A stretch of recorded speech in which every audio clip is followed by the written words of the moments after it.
और अब ब्रिटेन के जिस फाइटर जेट ने इजराइल को मिसाइल हमलों से बचाया है, वो फाइटर जेट आखिर कितना खतरनाक है, एक बार ग्राफिक्स की मदद से उसकी ताकत के बारे में जान लीजिए। आपको इसके बारे में भी हम बताएंगे।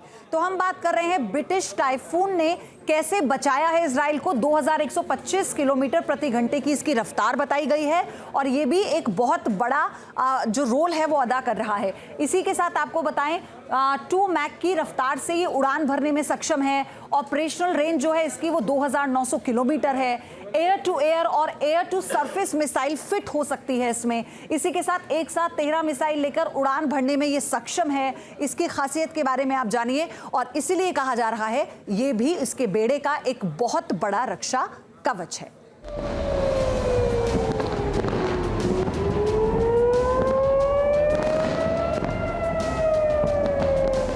जानकारों के मुताबिक हमले के लिए ईरान की रणनीति तो बिल्कुल सही थी। उसने चुन चुन कर इजराइल के ऐसे ठिकानों को निशाना बनाने की कोशिश की जिससे तेल अवीव से लेकर वॉशिंगटन तक दहल उठे।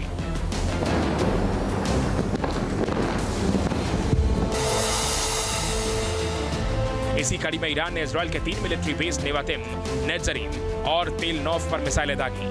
नेत्जरीम एयरबेस पर इजराइल ने अपने F-35 फाइटर जेट रखे थे। इजराइल का दावा है कि यहां पहुंचने वाली कई मिसाइलों को डेविड स्लिंग सिस्टम से इजराइल ने खुद मारा। इसके अलावा एक मिसाइल इजराइल की न्यूक्लियर साइट नेगेव के रेगिस्तान की तरफ दागी गई। नेगेव के रेगिस्तान में ही इजराइल की न्यूक्लियर साइट डिमोना है। इस मिसाइल को डिमोना से दूर ही अमेरिकी डिफेंस सिस्टम थाट ने निष्क्रिय कर दिया, जबकि ईरान ने मिसाइल हमले से इजरायली खुफिया एजेंसी मोसाद के हेडक्वार्टर को भी निशाना बनाने की कोशिश की। दावा है कि इस मिसाइल को मोसाद हेडक्वार्टर से 500 मीटर दूर आयरन डोम ने मार गिराया।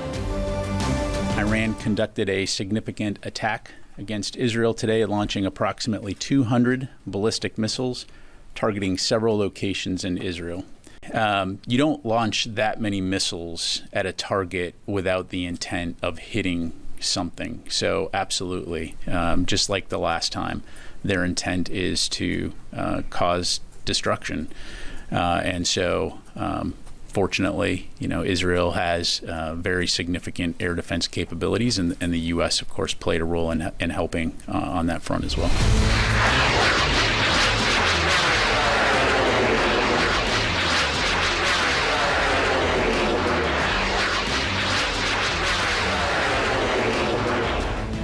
इजराइल की डिफेंस शील्ड का लोहा पूरी दुनिया मानती है। दुश्मन उसके आयरन डोम से ही खौफ खाते हैं, मगर बहुत कम लोग जानते हैं कि इजराइल की सुरक्षा सिर्फ आयरन डोम के भरोसे नहीं है।